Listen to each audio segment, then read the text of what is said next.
18. Let's all turn our Bibles to book of Genesis chapter 18. ఆదికాండము 18వ అధ్యాయం. ఇక్కడ అందరము కలిసి 9-10 వచనాలు కలిసి చదువుకుందాం. వారతనితో నీ భార్య అయిన శారా ఎక్కడనున్నదని అడుగగా అతడు అదిగో గుడారములోనున్నదని చెప్పెను. అందుకాయన మీదటికి ఈ కాలమున నీ యొద్దకు నిశ్చయముగా మరల వచ్చేదను. అప్పుడు నీ భార్య అయిన శారాకు ఒక కుమారుడు కలుగునని చెప్పెను. శారా ఆయన వెనుక నుండి గుడారపు ద్వారమందు వినుచుండెను. ఇక్కడ చూసినట్లయితే దేవుని యొక్క శుభవచనం, వాగ్దాన పరమార్థాన్ని, వారి జీవిత లోటు, వారి జీవిత అన్వేషణ, గర్భము వహించాలని ఎంతగా ఆశపడినప్పటికీ గొడ్రాలుగా పిలువబడుచున్న శారాను ఉద్దేశించి దేవుడు అడుగుతున్నాడు, శారా ఎక్కడుంది అని. చాలాసార్లు మనల్ని దేవుడు ఎంత పట్టించుకుంటాడంటే మనం ఎక్కడున్నామో వెతుక్కుంటూ వచ్చే దేవుడు. చూడండి, శారా ఎక్కడున్నది, నీ భార్య అయిన శారా ఎక్కడ ఉన్నదని అడుగగా, God is very particular about where you are. ఈరోజు నీ ఆత్మీయ జీవితంలో ఎక్కడున్నావో, ఈరోజు ఆత్మీయ జీవితంలో ఏ గుడారం బయట కూర్చున్నావో, ఏ గుడారము వెలుపల కూర్చున్నావో, ఏ ద్వారం దగ్గర కూర్చున్నావో, ఇక లోపల రావాలా బయటకు వెళ్ళాలా, వారు తినానా, అసలు ఏమవుతుందని అనిశ్చిత దూరంలో కూర్చున్నావో, God is concerned about you. దేవుడు నీ గురించి పట్టింపు కలిగి ఉన్నాడు. కాబట్టి ఓ శారా ఎక్కడ ఉన్నది, వేర్ ఇస్ షీ అంటే దేవుని తెలీదా? ఎక్కడున్నో తెలీదా? తెలుసు. ఈరోజు నువ్వు ఎక్కడున్నావు దేవుని తెలియదని కాదు, కానీ నువ్వు తెలుసుకొని ఆయన సన్నిధికి రావాలని దేవుడు జ్ఞాపకం చేస్తూ, శారా ఎక్కడున్నది, వేర్ ఇస్ షీ అని ఎప్పుడైతే ఆ మాట అడిగారో, అడిగిన తర్వాత ఎక్కడున్నావు అని అడిగిన తర్వాత దేవుడు జవాబు చెప్పాడు, వచ్చే సంవత్సరం కల్లా ఎక్కడ ఉంటావు. మనందరి క్వశ్చన్ ఇదే కదా. ఇప్పుడు ఎక్కడున్నాం? భలే ఉన్నారండి, కరెక్ట్గా చెప్పారు. అంతేలేండి, భౌతికంగా చర్చిలోనే ఉన్నాం. వచ్చే సంవత్సరం ఎక్కడ ఉంటామంటే చర్చిలో ఉంటామా? 2023 మన చర్చిలో ఉంటాం. ప్రైజ్ ది లార్డ్, దేవుడు ఆమెన్. ఈ సంవత్సరం ఎక్కడున్నావు? మనకు తెలుసు ఎక్కడున్నాం. ఆర్థికంగా ఎక్కడున్నావు, మానసికంగా ఎక్కడున్నావు, విద్యాపరంగా ఎక్కడున్నావు, వివాహం పట్ల ఎక్కడున్నావు, పరిచర్య పరంగా ఎక్కడున్నావు, ఆర్థిక స్థితిలో ఎక్కడున్నావు, నీ ప్రణాళికలు ఎక్కడున్నాయి. ఈరోజు దేవుడు అడిగిన మాట, ఎక్కడున్నావు? ఇక్కడ ఉన్నాను ప్రభా, పలానంత ప్లేస్లో ఉన్నా. నెక్స్ట్ ప్రభా అన్నాడు, వచ్చే సంవత్సరం కల్లా 2024 డిసెంబర్ ఈ నెల ఈ టైం కల్లా దేవుడు అంటున్నాడు, మీదటికి ఈ కాలమున నీ యొద్దకు నిశ్చయముగా మరలా వచ్చేదను. I'm visiting right now and I'm going to visit you in the same time again and your story will be different. ఎంతోంది మాట నమ్ముతున్నారు? దేవుడి మాట నెరవేర్చును గాక.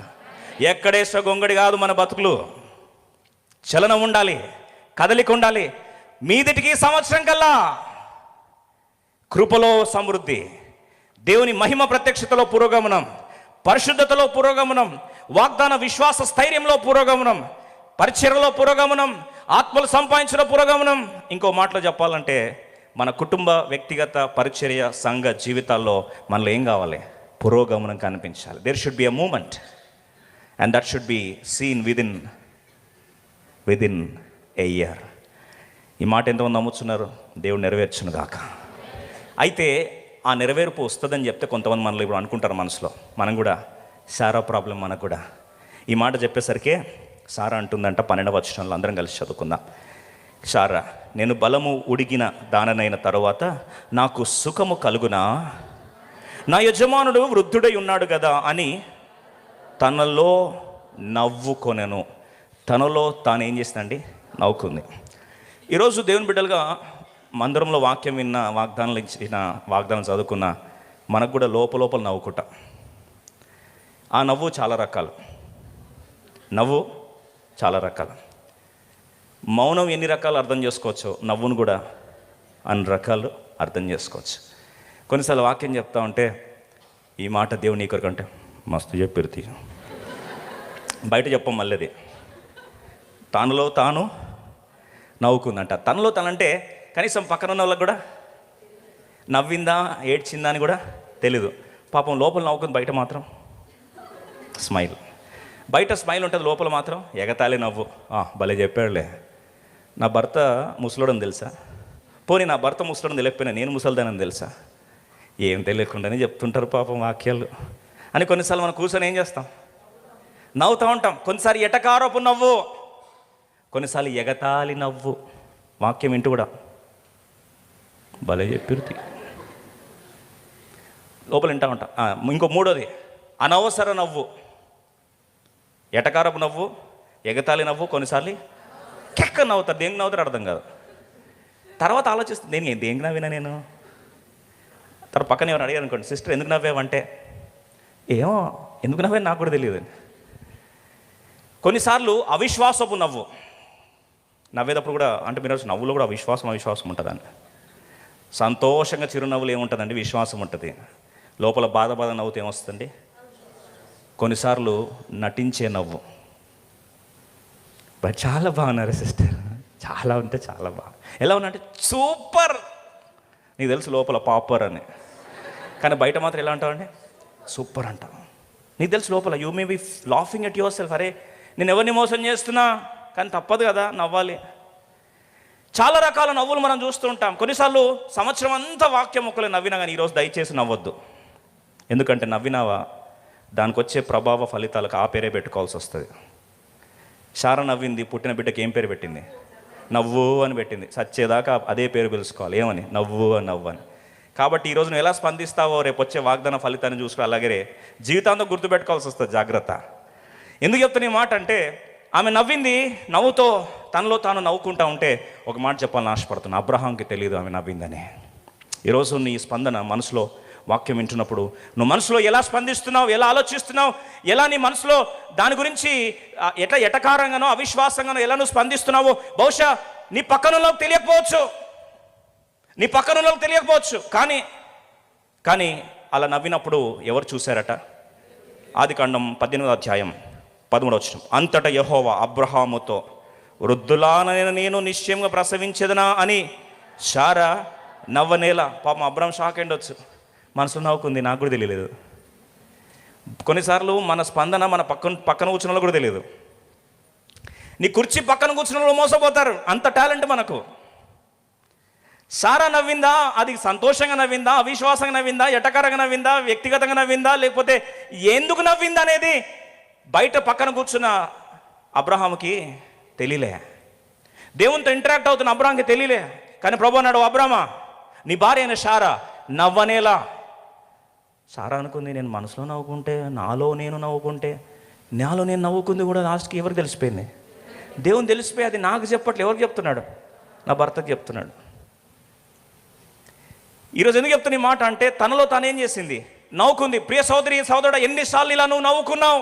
ఎన్నిసార్లు దేవుని వాక్యం వింటూ ఇది సాధ్యమే, ఇది కాదులే, ఇలాగే చెప్తారులే, ఇలా దైవజనులు చెప్తూనే వెళ్తారు, నేను మందిరానికి వస్తూనే ఉన్నాను, నా జీవితంలో మార్పు రాలేదనుకుంటున్నావా?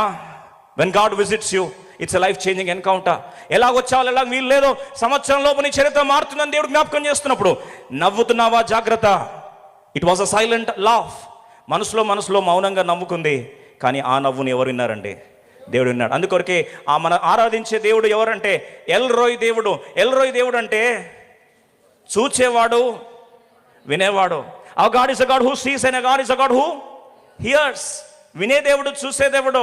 నువ్వు ఎవరినన్నా మభ్యపెట్టచ్చు, ఎవరినన్నా మోసం చేయొచ్చు, ఎవరినన్నా మన భాషలో పల్టీ కొట్టించవచ్చు, కానీ నువ్వు దేవుణ్ణి పల్టీ కొట్టించలేవు, మోసం చేయలేవు. ఎందుకంటే హృదయ ఆలోచనలు ఎరిగిన దేవుడు, హృదయాంతరేంద్రియములను పరీక్షించువాడు. హృదయంలో ఏమి ఆలోచిస్తున్నావో తెలిసిన దేవుని సన్నిధిలో ఉన్నావు. నేరుగా సూటిగా దేవుడు మాట్లాడతాడు నీతోని. And he sees you, he hears you. ఇలా అన్నప్పుడు దేవుడు వెంటనే మాట్లాడుతున్నాడు. ఆదికాండం 18:14, యెహోవాకు అసాధ్యమైనది ఏదైనా ఉన్నదా మీదటికి ఈ కాలమున. ఈ మాట గమనించండి. ఆమె అపార్థం చేసుకుంది దేన్ని? మీదటికి ఈ కాలమున, నిర్ణయ కాలమందు నీ యొద్దకు తిరిగి వచ్చేదను, అప్పుడు శారాకు కుమారుడు కలుగుననెను. చూడండి, ప్రభు జ్ఞాపకం చేస్తూ అంటున్నాడు, నిర్ణయ కాలమును స్పష్టంగా శారాకు దేవుడు ఏం చేశాడు? జ్ఞాపకం చేశాడు. ప్రియ సోదరి సోదరా, ఈరోజు సంఘము దేవుని అపార్థం చేసుకుంటున్న ఆఖరి ప్రాంగణం ఏదంటే, వాగ్దానాలు అపార్థం చేసుకొని నవ్వుతున్నావు, వాగ్దానాలు అపార్థం చేసుకొని ఇది నెరవేరదని అవిశ్వాసంతో నిరీక్షణ చంపేసుకుంటున్నావు. రెండవది, వాగ్దాన నెరవేర్పు యొక్క నిర్ణయ కాలంను కూడా ఏం చేస్తున్నావు? అపార్థం చేసుకుంటున్నావు. The problem is we misunderstand the promises of God. The problem is we misunderstand the timing of God. దేవుని సమయాన్ని, వాగ్దానం నెరవేర్పు నిర్ణయ కాలాన్ని, అలాగే వాగ్దానాల్ని దేవుని బిడ్డలైన సంఘము దేవుని ఏం చేస్తుందండి? అపార్థం చేసుకుంటుంది. ఏ ప్రాంగణాలు? వాగ్దానాలు. రెండవది, వాగ్దానం యొక్క నిర్ణీత కాలాన్ని మనం ఏం చేస్తున్నాం? అపార్థం చేసుకుంటున్నాం. మీరు అనొచ్చు, ఈ ప్రాంతంలో చాలాసార్లు సంఘము వాగ్దానాల్ని, దేవుడిచ్చిన మాటని, రెండవది దేవుని మాట వాగ్దానం యొక్క నిర్ణీత సమయాన్ని అపార్థం చేసుకుంట ద్వారా ఎలా లేనిపోని అనర్థాలకు దారితీస్తుందో ఒక్కసారి మీకు జ్ఞాపకం చేయాలని ఆశపడుతున్నా. ఎందుకంటే చాలాసార్లు గమనించండి, ఎప్పుడైతే దేవుడు మనతో మాట్లాడుతూ ఉంటాడో, దేవుడు మనతో మాట్లాడుతున్న సందర్భంలో కొన్నిసార్లు మనం తెలియకుండానే నవ్వుతాం. ఎందుకు నవ్వుతామండి అంటే, అది అసాధ్యం అండి, అది సాధ్యమేది కాదని చెప్పి నవ్వుతాం. అలా నవ్విన తర్వాత మనలో స్పందన నెక్స్ట్ ఏం వస్తుంది తెలుసా అండి? నవ్విన తర్వాత దేవుడు ఏదో విడిచిపెడతారు అనుకోకండి. కొన్నిసార్లు మీరు అనొచ్చు, ఎవరైనా కళ్ళు కప్పొచ్చు, కానీ దేవుని కళ్ళు కప్పడం అనేది అది సాధ్యమయ్యే ప్రసక్తే లేదు. అప్పుడు ఏం జరిగింది తర్వాత? ఆదికాండము 18వ అధ్యాయము. అప్పుడు ఏం చేసింది? 15వ వచనం చూడండి. శారా భయపడి నేను నవ్వలేదని చెప్పగా ఆయన, అవును నీవు నవ్వితివనెను. చూడండి, మొదటిగా వాగ్దానం యొక్క నిర్ణయ కాలాన్ని అపార్థం చేసుకున్నందుకు ఏం చేసింది? నవ్వింది. నవ్వేసరికి దొరికిపోయింది. ఫస్ట్ లై డిటెక్షన్ మెషిన్ కనిపెట్టిందా 18వ అధ్యాయంలో. మనకు కూడా నువ్వు నిజంగా నవ్వేవా అంటే నో అనేసరికి కీక్ అనే శబ్దం వస్తుంది. వీడు దొంగోడు ఏం చెప్తున్నాడు? అక్కడ కీక్ అనే శబ్దం వచ్చింది. ఇంతనే గుడారం నుంచి అందరూ బయట చూసా, ఏం సారా నువ్వు నవ్వింది నాకు వినిపించలేదు అనేసరికి బుక్ అయిపోయినని తెలుసుకుంది పాపం. ఎవరు? సార్. వెంటనే అక్కడ రాయబడిన మాట ఏంటంటే, నేను నవ్వలేదు అని చెప్పింది. చూడండి, నువ్వు అబద్ధాలు ఎందుకు చెప్తావు తెలుసా? వినొచ్చు, అబ్బో అబద్ధాలు కూడా లాజిక్ ఉందా అని. నువ్వు అబద్ధాలు చెప్తున్నావు, లేదంటే ఉన్నది లేదన్నట్టు చెప్తున్నావు, లేని ఉన్నట్టు చెప్తున్నట్టు అర్థమేం తెలుసా? దాని మోటివేషన్ ఏంటంటే భయపడ్డావు. వ్యక్తికన్నా భయపడతావు, ప్రజలకన్నా భయపడతావు, లేకపోతే పర్యవసానాలకన్నా భయపడతావు. అప్పుడు ఏం చేస్తావు? అబద్ధం చెప్తావు. ఏమన్నాడు? నువ్వు అబద్ధం చెప్పావు అనేసరికి ఆడ బైబిల్ రాస్తుంది. ఆమె ఏమైందంట? 10వ వచనంలో, నేను నవ్వలేదని చెప్పగా చాలా భయపడి నేను నవ్వలేదని చెప్పాను. చూడండి, ఒక్కొక్క పర్యవసానం చూస్తాం. మొదటిది అవిశ్వాసం వచ్చింది. వాగ్దానాలు నిర్ణయ కాలాన్ని అపార్థం చేసుకుంది. అప్పుడు ఏం చేసింది? నవ్వింది. రెండోది, నవ్వినందుకు నవ్వావా అని అడిగితే నవ్వలేదు అని చెప్పింది. ఎందుకు అబద్ధం చెప్పింది? భయపడింది. చూడండి, ఒక్కొక్కటి స్టెప్ చూద్దాం. అవిశ్వాసం, నవ్వింది. భయానికి ఏం చేసింది? కాదని అంది, అబద్ధం చెప్పింది. ఇప్పుడు ఒక్కొక్క స్టెప్తో ఎందుకు ఇంతగా అపార్థం చేసుకుంటే వచ్చే సమస్య ఏంటి తెలుసా? చాలాసార్లు ఈ మాట దయచేసి దేవుని బిడ్డలు తెలుసుకోవాల్సిందిగా, దేవుని సేవకునిగా, ముఖ్యంగా దైవజనునిగా విజ్ఞప్తి చేస్తున్నాను. ఎందుకంటే దేవుని వాగ్దానాలు కానీ, దేవుని ఉద్దేశాలు కానీ, దేవుని ప్రణాళికలు కానీ, గాడ్స్ ప్లాన్స్ గురించి కొన్ని మాటలు మనం తెలుసుకోవాలి. ఎందుకంటే అండి, మనం ప్లాన్లు వేస్తాం, దేవుడు కూడా ప్లాన్లు మన పట్ల కలిగి ఉన్నాడు. చూడండి, మన ప్లాన్స్కి దేవుని ప్లాన్స్కి కొన్ని వ్యత్యాసాలు ఉన్నాయి. అది అర్థం చేసుకోవాలి. ప్రభు అన్నాడు, నా ఆలోచనలు మీ ఆలోచన వంటివి కాదు, భూమికి ఆకాశానికి ఎంత ఎత్తుందో అంత ఎత్తు అని చెప్పాడా? మరి దేవుని ప్లాన్స్కి ఉన్న ప్రాపర్టీస్ ఏంటి? మన ప్లాన్స్కి ఉన్న ప్రాపర్టీస్ ఏంటి? మన ప్లాన్స్లో ఒక ప్లాన్ కానీ వర్కౌట్ కాకపోతే వెంటనే మనం ఏం చేస్తాం? ప్లాన్ బికి వెళ్ళిపోతాం. కొన్నిసార్లు ఆప్షన్స్ మార్చేసుకుంటూ వెళ్తాం. ఎందుకు మారుస్తామంటే పరిస్థితులు ఏమవుతాయి అనేది భవిష్యత్తు మనకు తెలియదు. కాబట్టి విజన్ 2020 అని చెప్పిన సరికి అవుట్ ఆఫ్ సిలబస్ కోవిడ్ వచ్చింది. విజన్ 2020 పాపం ప్రిపేర్ అయిపోయారు, కానీ లాస్ట్కి ఏమొచ్చిందాడా? కోవిడ్ వచ్చింది. చేతులు ఎత్తేసారు. అప్పుడు ప్లాన్ ఏం చేసుకున్నారు? మార్చుకున్నారు. ఎందుకు మార్చుకున్నారంటే భవిష్యత్తు ఏం జరుగుతుంది అనేది మనిషికి తెలియదు. కానీ దేవునికి ఆరంభంలోనే అంతము ఎరిగిన వాడని యెషయా గ్రంథం 46లో స్పష్టంగా రాస్తుంది. He knows the end from the beginning it self. So దేవుడు ప్లాన్లు మార్చుకోవాల్సినంత అవసరం రాదు. ఆయన ప్లాన్లు, ప్రణాళికల గురించి కొన్ని మాటలు జ్ఞాపకం చేసుకోవాల్సి మనం చేస్తున్నాం. God's plans are specific. దేవుని ప్రణాళికలు ప్రత్యేకమైనవి. నా వెనకాల చెప్తారండి, దేవుని ప్రణాళికలు నా పట్ల ప్రత్యేకమైనవి. How specific are they? 3 మాటలు చెప్తాను, గుర్తుపెట్టుకోండి. How specific they are. God's plans are specific about the person, వ్యక్తి గురించిన వాగ్దాన నెరవేర్పు చాలా ప్రత్యేకంగా దేవుడు నెరవేరుస్తాడు. ఏ విషయంలో అండి? వ్యక్తి విషయంలో, అబౌట్ ద పర్సన్. రెండోది అబౌట్ ద ప్లేస్, స్థలం గురించి కూడా ప్రత్యేకంగా దేవుడు నెరవేరుస్తాడు. అంటే దేవుని వాగ్దానం ఈ ప్లేస్లో కాకపోతే ఇంకో ప్లేస్లో నెరవేరుతాయి అనుకుంటే నీ మూర్ఖత్వం, నీ అజ్ఞానం అంతే. ఈ వ్యక్తి కాకపోతే ఇంకో వ్యక్తి అంటే నీ అజ్ఞానం. మొదటిది about the person. Number 2 about the place, స్థలము గురించి. మూడో మాటకు జాగ్రత్త, అబౌట్ ద టైం. టైం కూడా చాలా స్పెసిఫిక్గా దేవుడు నెరవేరుస్తాడు. ఇదంతా దేవుని ప్లాన్స్ ఏంటంటే ప్రత్యేకమైనవి, దే ఆర్ స్పెషల్ ప్లాన్స్. తర్వాత గాడ్స్ ప్లాన్స్ ఆర్ యూనిక్. అంటే దాన్ని 10 ప్లాన్లలో ఈక్వల్ చేయలేవు నువ్వు దేవుని ప్లాన్ని. It is very specific. ఆలోచించండి, నేను తయారు చేస్తున్నప్పుడు నీకు ఏలు ముద్రని ఇన్ని కోట్ల మంది మన ఏలు ముద్ర కనపడినప్పుడు 800 కోట్ల మంది ఏలు ముద్రలు తీసి పెడితేనే ఒక్కొక్క వ్యక్తి ప్రత్యేకంగా ఉంటే ఒక్కొక్క వ్యక్తి పట్ల ప్లాన్లు ఎలా ఉంటాయి? ఎలా ఉంటాయండి? గుంపులో గోనా యూనిక్గానే ఉంటాయి. ఎందుకంటే ప్లాన్లు వేసింది ఎవరు? యూనిక్ దేవుడు, ప్రత్యేకమైన దేవుడు. నీ పట్ల ప్రణాళిక కలిగి ఉంటే ఎలా ఉంటాయండి? ప్రత్యేకంగానే ఉంటాయి. అది స్థలం పట్ల ప్రత్యేకత, వ్యక్తి పట్ల ప్రత్యేకత, స్థానం పట్ల ప్రత్యేకత, సమయము పట్ల ప్రత్యేకత. ఈ ముక్క దేవుడు మనకెంత స్పష్టంగా చెప్పాడో, ఇదే మాట కానీ షారా అబ్రాములు కానీ అర్థం చేసుకుని ఉంటే ఎన్ని సమస్యలు ఆగిపోయావో అని మీకు జ్ఞాపకం చేయాలని ఆశపడతారు. ఎందుకంటే చూడండి, ఆలస్యం అయిపోయేసరికి when things are not understood in this way, if God has a plan for. ఎందుకు చెప్తాను నేను మాట అంటే, దేవుడు తల్లి గర్భంలో పిండముగా రూపించబడక మునుపే, ఇంకను మన అవయములు సంపూర్ణంగా రూపించబడక మునుపే దేవుడు మన పట్ల కలిగిన ఆలోచనలు. 139 ఏమంటాడు? సడన్గా అడిగితే ఎట్లా బ్రదర్ అంటారా? సరే, 40 కీర్తనలు ఏమంటాడు? అలా సడన్గా అడగకండి బ్రదర్ అంటారా? 40 కీర్తన 5వ వచనం త్వరగా చదువుదాం. ఆలోచించండి. See, God's plans are innumerable. Why are the innumerable? ఎందుకు అన్నీ ఉన్నాయి అంటే, ఒక్కొక్క ఏరియాలో, ఒక్కొక్క ప్రాంతంలో, ఒక్కొక్క తీర్మానం విషయంలో దేవుడు ప్రత్యేకంగా ఆలోచన పెట్టాడంటే అర్థం ఏంటంటే, గుంపులో గో కాదు మన దేవుడు. రండి కలిసి చూద్దాం. 40 కీర్తన 5వ వచనం. యెహోవా నా దేవా, నీవు నా ఎడల జరిగించిన ఆశ్చర్యక్రియలను, మా ఎడల నీకున్న తలంపులను బహు విస్తారం. చూడండి, God has manifold thoughts about your manifold experiences, about your manifold ways in your life. అన్నిటి కలిపి ఒకటే జనరల్ ప్లాన్ కాదు దేవుడిని కలిగి ఉంది. ఏం ప్లాన్ అంటే అది? Specific plan. కాబట్టి ఇన్ని ప్లాన్స్ వచ్చాయి.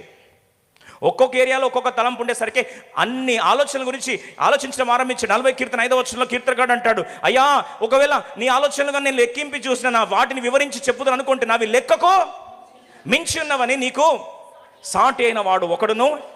అయ్యా, నేను ఆరాధించడానికి నా పూనుకున్నప్పుడు నువ్వు నా పట్ల కలిగిన ఆలోచనలు ఒక్కొక్క ఏరియాలో ఒక్కొక్క తలంపు గురించి ఆలోచిస్తే అవి నా గ్రాహ్యానికి మించినవయ్యా. I can't even count them. ఎంత స్పెసిఫిసిటీ ఉందంటే, ఆయన నీ గర్భంలో నువ్వు పిండంగా రూపించబడక మునిపే, నీ తల్లిని నువ్వు చూడక మునిపే దేవుడు నీకు పట్ల ప్రణాళిక కలిగి ఉన్నాడు. తెలుసా? ఏ ప్లేస్లో, ఏ వ్యక్తి, ఏ టైంలో, ఏ పిలుపు, ఎప్పుడు, ఎక్కడ, ఎలా జరగాలో దేవుడు నువ్వు ఇంకా తల్లి గర్భంలో పిండంగా రూపించబడక మునిపే, ఒక్క సింగిల్ సెల్ ఇంకొక సెల్ని అటాచ్ కాక మునిపే ప్లాన్ చేశాడు. God is so specific about your plans because God loves you so much.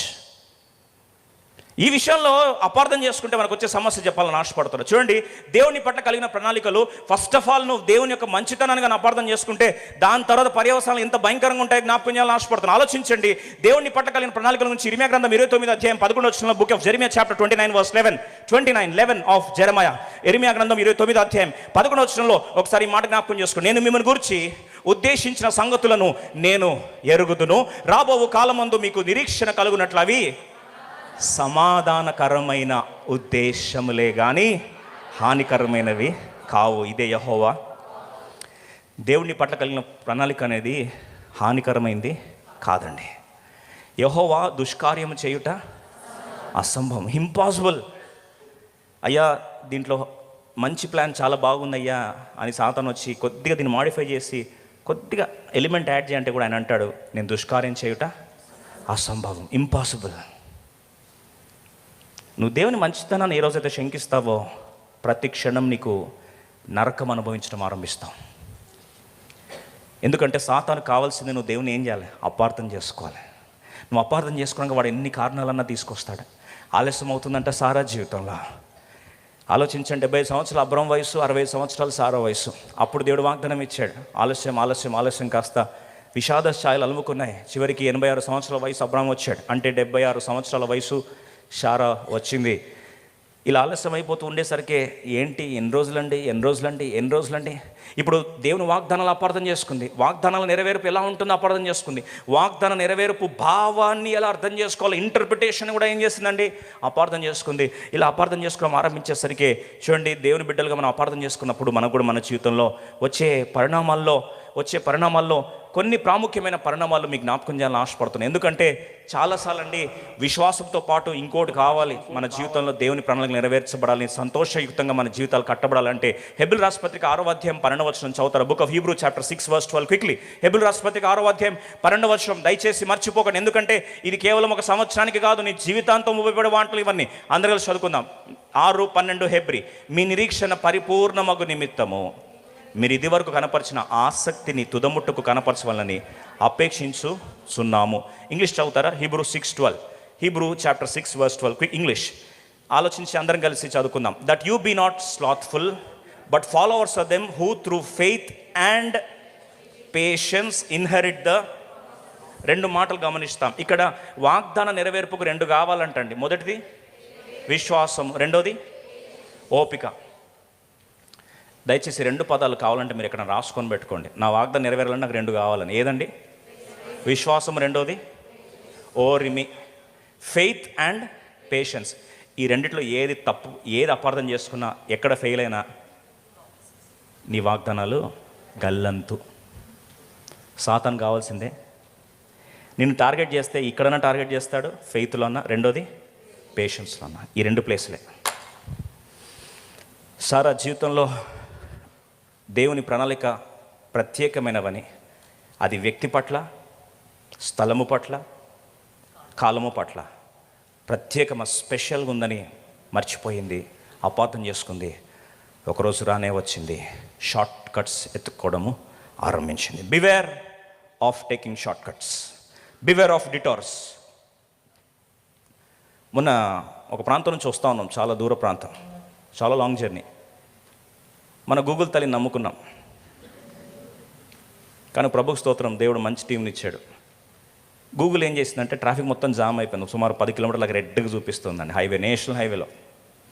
రెడ్గా ఉండేసరికి గూగుల్ ఏం చేసిందంటే there is a short cut అనింది. అనేసరికి తొందరపాట్లో నేనే ప్రెస్ చేశాను, చూద్దాంలే ఏమైనా ఉంటుందేమో అని చెప్పి. ప్రెస్ చేసేసరికి ఆల్మోస్ట్ గ్రీన్, ఈ రెడ్ని కవర్ చేస్తూ గ్రీన్ చూపిస్తుంది. అంటే అర్థం ఏంటి? వెళ్ళిపోవచ్చు అని. సరే కదా అని చెప్పేసి వెళ్ళండి అన్న. భయంకరమైన వర్షం అండి, హెవీ రెయిన్. రోడ్డు మాత్రం చాలా సన్నగా ఉంది. మన కారు పట్టేంత కరెక్ట్గా అంతే పట్టేంత మాత్రం ఉంది. లోపల పోతా ఉంటే కార్ డ్యాన్స్ చేస్తుంది స్లోగా అలా. మీకు అర్థమైంది కదా? కిందంత ఏముందండి, బురద ఉంది, స్లైడ్ అవుతూ ఉందండి, రైట్ లెఫ్ట్. మన టీం వెంటనే బ్రదర్స్ అన్నారు, అన్న వెళ్ళకపోవడం మంచిది అన్నారు, రిస్క్ వద్దు అని. మరి ఇప్పుడు ఏం చేయాలి? రివర్స్ చేయడానికి కూడా ప్లేస్ లేదండి, ఇటు తిప్పలేము అటు తిప్పలేము. వర్షం పడతా ఉంది, పాపం దిగారు. ఎలా దింపారో అలాగే బ్యాక్ తొయ్యలేదు, అప్పుడు దిగబడేదాకా వెళ్ళలేదు. అలాగే రివర్స్ తీసుకొని మళ్ళీ వెంటనే ఏం చేసాం, హైవే ఎక్కేసాం. సరే చాలాసేపు రెడ్ చూపించి కదా అనుకుంటే 5 నిమిషాల్లో రూట్ క్లియర్ అయిందండి. ట్విస్ట్ ఏంటంటే ఆ ముందు రూట్లో పోతే ఒక ముందు కారు ఆడ దిగబడిపోయి ఉంది, బయటకు కూడా రాలే. కొన్నిసార్లు షార్ట్ కట్స్ మనకు చూపిస్తుంది ఏది, త్వరగా వెళ్ళిపోవచ్చు అని. అసహనం ఎక్కువ అనిపిస్తుంది, ఏముందండి అంతా బాగుంది కదా అని. అసహనంతో వెళ్ళాల్సిన మార్గంలో వెళ్ళాల్సిన నీవు ఒక్కసారి షార్ట్ కట్ ప్రయత్నిస్తే విశ్వాసము ప్లస్ సహనము, ఓపిక, ఈ రెండిట్లో ఏది కాంప్రమైజ్ అయినా వాగ్దానం ఏమవుతుందండి, గల్లంతే. ఆ గల్లంత అయిపోతున్న పరిస్థితిలో చూడండి, if you get impatient with God's promises, వాగ్దాన విషయంలో విశ్వాసం నీకు ఉండొచ్చు, కానీ అసహనం వస్తే, ఇంపేషెంట్ అయితే, ఓపిక కోల్పోతే, అప్పుడు నువ్వేం చేస్తావు తెలుసా? వాగ్దానాల్ని మిస్ఇంటర్ప్రిట్ చేస్తావు. అంటే దాని భావాన్ని ఏం చేస్తావు? అపార్థం చేసుకోవడం ఆరంభిస్తావు. ఇప్పుడు అపార్థం చేసుకున్నప్పుడు వచ్చే పరిణామాలు మీకు జ్ఞాపకం చేయాలని ఆశపడుతున్నా. చూడండి, అపార్థం చేసుకుంటేనే నీ ఆలోచనలు మొత్తం అంతా కూడా భారయుక్తంగా మారతాయి. భావం అపార్థమైనప్పుడు భారం పెరుగుతుంది. భావం అపార్థమైనప్పుడు భారము పెరుగుతుంది. If you misinterpret you will feel burdened. దేవుడు వచ్చన్నాడు ఆదికాండం 15వ అధ్యాయంలో, అబ్రహామా నేనే నీకు అత్యధికమైన కేడమును బహుమానము విస్తారంగా నేను దీవిస్తున్నా అంటే, చూడండి, భావం అపార్థం చేసుకున్నప్పుడు అక్కడ ఏం పెరుగుతుందండి? భారం పెరుగుతుంది. అబ్రహాం ఏమంటున్నాడు తెలుసా? ఆదికాండం 15:2, అయ్యా ఓహో నువ్వు నెరవేరుస్తా అని చెప్పింది వాగ్దానము, అత్యధికంగా దీవిస్తానని చెప్పింది వాగ్దానము, అత్యధికంగా విస్తారంగా నేను ఆశీర్వదిస్తానని చెప్పింది, నేనే నీ బహుమానం అని చెప్పింది. ఓహో ఈ దమస్కు వాడైన ఎలియాజర్ గురించా? రండి చదువుదాం. అందుకు అబ్రాహాము, ప్రభువైన యెహోవా నాకేమి ఇచ్చినా ఏమి, నేను సంతానము లేని వాడనేమో పోవచ్చున్నానే, దమస్కు ఎలియాజరే నా ఇంటి ఆస్తికర్తయగును గదా. కొన్నిసార్లు మనం కూడా దేవునికి చెప్తాం కదా, కదా నాన్న దేవా నాకు వాగ్దానం నెరవేరుస్తాను, నీ మీద నాకు విశ్వాసమే ప్రభా. ఎందుకంటే నువ్వేమన్నావు 1వ వచనంలో, నేనే నీ బహుమానం. 1వ వచనం చదవండి, 15:1. చూడండి, మనం వాగ్దానం చాలా నమ్ముతామండి, మనం మంచోళ్ళం. ఇది జరిగిన తర్వాత యెహోవా వాక్యం అబ్రహాములకు దర్శనం ముందు వచ్చి, అబ్రహామా భయపడకము, నేను నీకు కేడెమును, నీ బహుమానం అత్యధికము. ఈ వాగ్దానం నమ్మాడా లేదా? 100 రూపాయలు నమ్మాడండి. కానీ మనం కూడా 100 రూపాయలు ఏం చేస్తాం? ఎస్ ఆమేన్ అంటాం. కానీ కింద ఇంటర్ప్రిటేషన్ ఎట్లుంటుంది? ఓ దమస్కు వాడైనా ఎలియాజరే కదా, కదా. ఇప్పుడు ప్రణాళికలు అనేవి ఏంటట? ప్రత్యేకమైన. దేని విషయంలో ప్రత్యేకత ఉంటుంది? మొదటి పాయింట్ ఏంది? వ్యక్తి విషయంలో కూడా, పర్సన్ విషయంలో కూడా దేవుడు ఎవరు? పర్టికులర్గా వ్యక్తి విషయంలో నేను దీవించబోయేది ప్రత్యేకమైన ప్రణాళిక. అంటే ఇప్పుడు నేను ఎవరితో ఇంటర్ప్రిట్ చేస్తున్నాడు? త్వరగా చెప్పండి. తనకు దగ్గరున్న పనివాడు ద్వారా నువ్వు నెరవేరుస్తావు కదా. చూడండి, అలా ఆలోచన వచ్చేసరికి మన జీవితంలో ఎప్పుడైతే అలా ఇంటర్ప్రిటేషన్ మార్చుకుంటామో, వాగ్దానం నమ్మవని కాదు, నమ్ముతాం. నాకు తెలిసి ఇక్కడ ఉన్న దేవుని మందిరంలో ఇంత ప్రయాసపడి మీరు వచ్చారు, అది కంబైన్డ్ సర్వీస్ అంటే ఇరుక్కొని కూర్చోవాల్సి వస్తుందని తెలిసి కూడా వచ్చారంటే 100 రూపాయలు దేవుని వాగ్దానం మీద ఏముంది మీకు?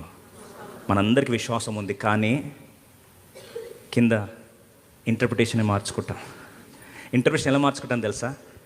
దమస్కు వాడైనా ఎలియాజర్తో ఉండొచ్చు, మరి దేవుడైతే అబద్ధం ఆడాడు కదా. కాబట్టి ప్రత్యేకమైన ప్రణాళిక అనే సత్యాన్ని ఏం చేస్తాం? మర్చిపోతాం. ప్రత్యేకమైన వ్యక్తి ద్వారా నెరవేరుస్తారంటే వ్యక్తి దగ్గర ప్రత్యేకతను మర్చిపోతాం, ప్రాంతము దగ్గర మర్చిపోతాం, సమయం దగ్గర మర్చిపోతాం. విషాదం ఏంటంటే ఆ రోజు గెలిచిన యోధుడండి, ఒక మాటలో చెప్పాలంటే వరల్డ్ కప్ గెలిచినంత, ప్రపంచ యుద్ధం గెలిచినంత గెలుపదే. అన్ని దేశాల రాజులను గెలిచి సొదొమ రాజులను ఆస్తిని తిరిగి తీసుకొచ్చి కాళ్ళ దగ్గర పడేసి మెల్కీసెదెకు యాజకుని దగ్గర ఏమయ్యాడు? ప్రభుకు భాగం ఇచ్చి ఆరాధించిన తర్వాత బ్రదర్ డిప్రెషన్కి వెళ్ళాడు. మీరు అనొచ్చు, నేను దేవునికి బాగా నమ్మకంగా ఉండి గెలుపులు వచ్చిన తర్వాత నాకు డిప్రెషన్ రాదంటే పప్పులో కాలేస్తావు. అప్పుడే వస్తాయి. నువ్వు రోషంగా దేవుని కొరకు సేవ చేసిన తర్వాత మరుసటి రోజు అదాపాతలు డిప్రెషన్కి వెళ్ళిపోతావు. ఏలియా కూడా అట్లనే కర్మేలు పర్వతం మీద అగ్ని తీసుకొచ్చాడు, మరుసటి రోజు నా ప్రాణం తీసుకొని ఏడ్చాడు. కాబట్టి ఎవరో మనం ప్రోన్ కాదండి, నాకు డిప్రెషన్ ఎవరో రాదండి, నేను డిప్రెషన్ ప్రూఫ్ అండి అంటే అంత సీన్ లేదు. ఎవరికైనా ఎప్పుడైనా కునుగుదల అనేది వస్తుంది. అయితే అబ్రహాం అంటాడు, ఎందుకు వచ్చిందట? ఇంటర్ప్రిటేషన్ మార్చడా లేదా? భావం ఎవరికి అప్లై చేస్తున్నాడండి?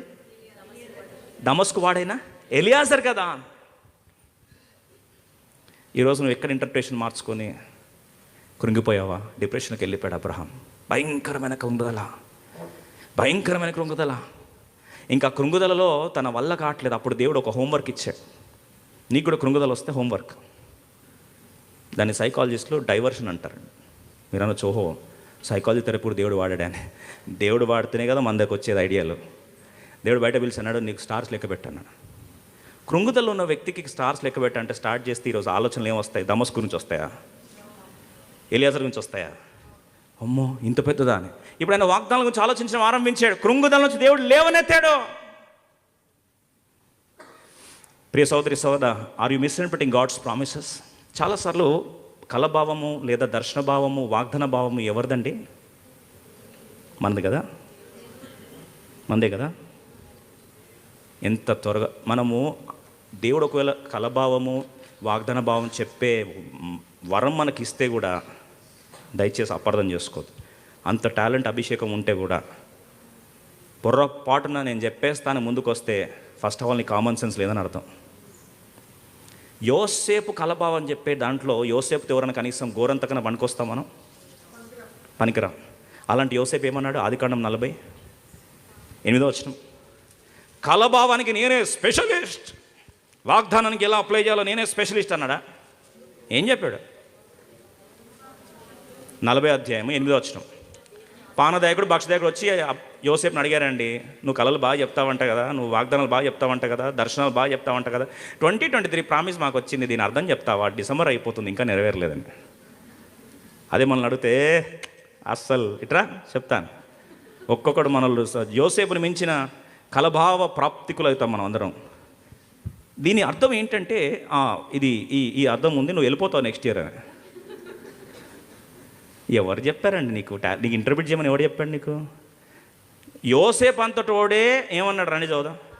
అందుకు వారు, మేము కలలు కంటిమి, వాటి భావము చెప్పగలవారు ఎవరునూ లేరని అతనితో అనగా, యోసేపు వారిని చూచి, భావములు చెప్పుట దేవుని ఆధీనమే కదా.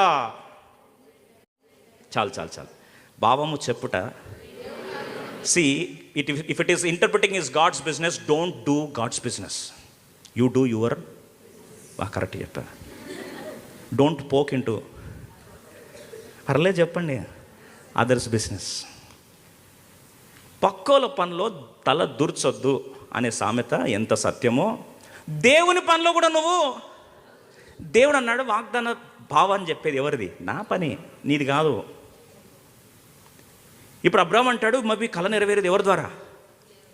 దేవుని ద్వారా అంట. అబ్బా, ఎలియాజర్ ద్వారా, దమస్కు ఎలియాజర్ ద్వారా కదా అని. దాని ద్వారా ఏమనుభవించాడు? కృంగుదల అనుభవించాడు. ఇప్పుడు లేట్ అయిపోతూ ఉండేసరికి షారా కూడా వాగ్దానాన్ని నమ్మిందా? ఎంతమంది చెప్తారు నమ్మిందని? ఇంకా డౌటే పాపం. సిస్టర్స్ కూడా లేవండి, కానీ సిస్టర్ సపోర్ట్ చేసుకోవాలి కదండి. నేను సపోర్ట్ చేస్తాను. షారా వాగ్దానాల్ని నమ్మింది, కానీ భావంలోనే పప్పులో కాలేసింది. ఇప్పుడు 15:2 అబ్రాము పప్పులో కాలేస్తే 16:2 ఆదికాండం త్వరగా చదువుదాం. ఆదికాండం 16:2 త్వరగా. ఇప్పుడు ఈమె ఇంటర్ప్రిటేషన్ ఏందంట? కాగా షారా, ఇదిగో నేను పిల్లలు కనకుండా యెహోవా చేసి ఉన్నాడు.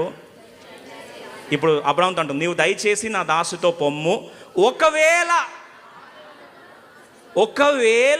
ఆ లైన్ హైలైట్ చేసుకుందాం, ఒకవేళ ఆమె వలన నాకు సంతానం కలగవచ్చునని అబ్రాముతో చెప్పాను.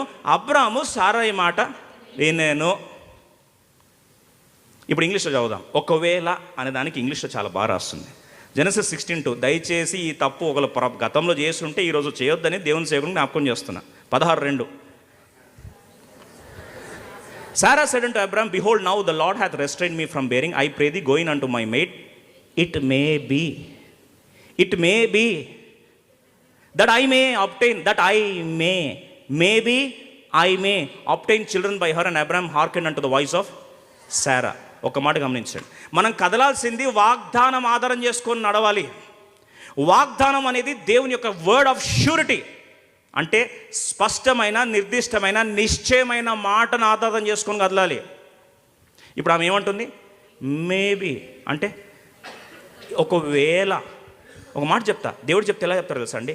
thus says the Lord, యెహోవా ఇలాగు సెలవిచ్చుచున్నాడు, ఇది యెహోవా వాక్కు, నిశ్చయముగా ఇలా జరుగును అంటాడా?